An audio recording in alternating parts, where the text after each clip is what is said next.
I've literally gone everywhere with this camera. I've been to Japan, I've been to Iceland, I've been to the States. We're back in the States again, and I thought it'd be a really good opportunity to talk about the medium format camera that travels. Medium format film has a mesmerizing allure.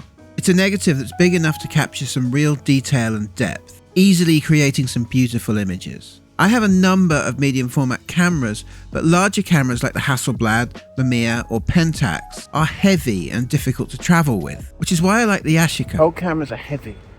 The reason this camera is so easy to travel with is the fact it's a TLR. If I was going to bring a Pentax 6.7 or I was going to bring the Hasselblad with me, I'd need an entire case full of lenses and accessories. Great as those cameras are, having a TLR, having a simple camera with just one built-in lens, gives you the opportunity to just throw it in a suitcase.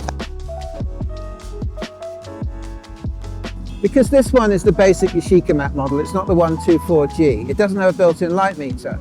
For some of it you can guess your exposures. I try and use apps on my phone if I can't get my hands on the light meter, and they'll give you something to start from. Guessing your exposure, particularly in conditions like I'm in at the moment, is actually very simple. Think of it this way. Sunny 16 will generally underexpose your film, and most people seem to underexpose film. Film's got a lot more latitude in the highlights than it does in the shadows, and if you come back with a weak negative, you can do a lot less with it than you've got a slightly more opaque negative.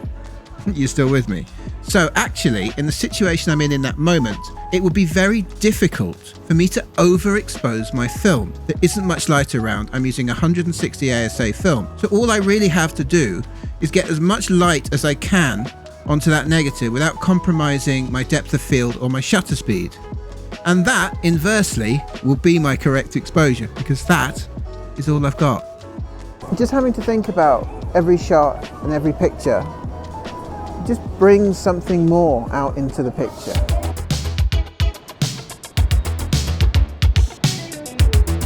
We got married in Florida, and instead of hiring a wedding photographer, I simply handed the Yashica to my brother and the various guests and had them take the pictures for us. There you go. It's super high tech. It's super high tech, yeah. It worked out really well. But at the time where we were staying, there was a 3-week wait for 35mm film. I've got a couple of rolls left over from getting married. Do it one more time because I was doing a thing. I thought that was funny.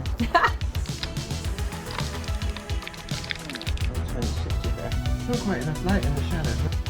The first yashicaMats were made in 1957. They were a cheap copy of the Rolleiflexes. Oh, that's the first roll done. And even though they're just a cheap copy, they are actually fantastic in their own right. I love the swirly bokeh that you get with the Yashinon 3.5 80mm lens. And you get a fantastic feel from the camera, which is not something you get from cheap copies today. I'm not sure what these are for. Sort of video portraits.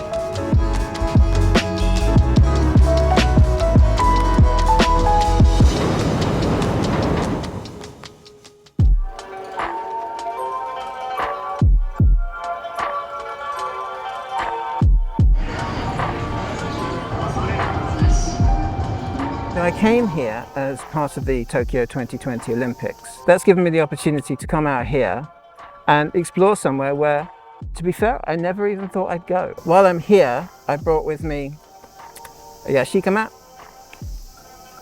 and a Nikon FG. I took the Nikon and the Yashica to Japan because they're both Japanese cameras, and I thought that would be great. But going around Tokyo's camera stores and talking to their owners, the yashicaMat is not a popular camera. They love the Rolleiflex that it's a copy of, but they're a bit snobby about their own cheap recreation. One of the really nice things about Japan actually is film is cheaper than it is back home. So I've got a lot of film to get through. Younger people, though, in Tokyo are really into analog photography. A lot of them have got 35mm cameras just strung around their neck as they walk down the street. And a lot of people love the fact that me, one of the only foreigners in Tokyo at that time, had a yashicaMat. They were interested, they wanted to come and talk to me about the camera. They'd pose for me, they'd let me take their pictures, which I don't think was something they would have let me do if I just had a normal DSLR or mirrorless camera. I tended to find myself taking pictures of the nightlife in Tokyo on the Nikon, and the real reason behind that was the film that I had. I had cine still, tungsten film, and all sorts of different interesting films that really suited what I was photographing. So I tended to be drawn to the more spiritual, calmer sites with the Yashica. Today's probably one of my last days looking around in Tokyo. So I've decided to come here, which is the Nizu Shrine.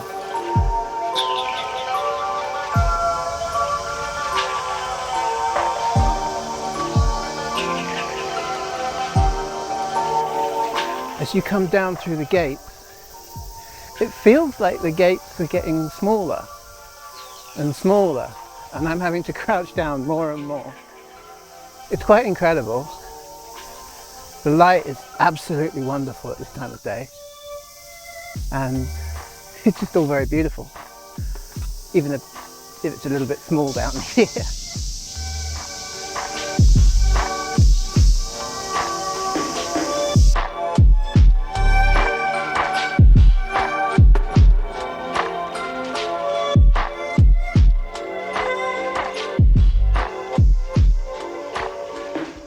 The last thing to do is get this lot of film through airport security. So I've bagged it all up in a clear bag. You can clearly see what it is.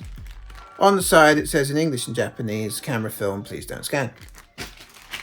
There we go. I've read a lot about airport security. I mean, Heathrow, they were very helpful. They just tossed it between each other and they swabbed it and it didn't go through the scanners and it was fine. But I've read that people seem to think, or the security people seem to think, that the scanners will not affect films of 800 ASA or less. Which to me is like saying, if I hit you with a baseball bat, a 21 stone person's going to get thrown not as far as a 5 stone person. Because if you fog film, all film will fog, but because the film is less sensitive, the results will be less pronounced. So I'm not sure where this conclusion came from, but we're going to have to see how that all goes tomorrow morning. Everything got through security fine. They checked the film by hand, and so nothing went through the scanner. And all that remains to do now is to click my heels together 3 times and say the club is enough. Since going to Tokyo, I've had a lot more experience with taking film through airport security. In Japan, they were wonderful. Hand inspected all of my film very willingly. In America, I tend to find the same thing. In the UK, it's very variable depending on who you get. I've had people that are very informed and very helpful. And I've even had one person on the way to Iceland who tried to claim that they wanted me arrested because I misled them about the speed of my film, because they scan everything under 800 and my film said 120 on it. Fucking idiot.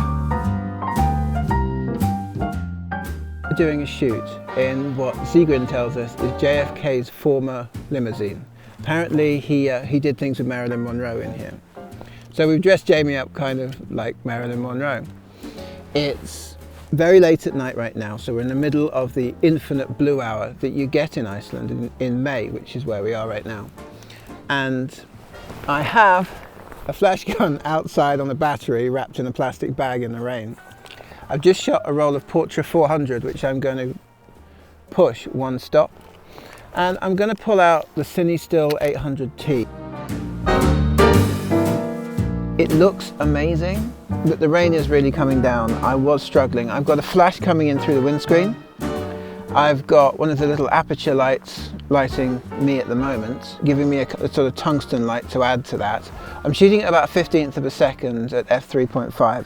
And when your viewfinder is filling up with freezing cold rain, it's very hard to focus. My adventures with this camera have been seemingly endless. And it's not because it's the best camera. It's because it's the camera that I can take anywhere. What camera can you take anywhere? Tell me what it is and tell me why in the comments below. I'd love to know. Here's looking forward to a bunch more exciting adventures next year. Happy shooting.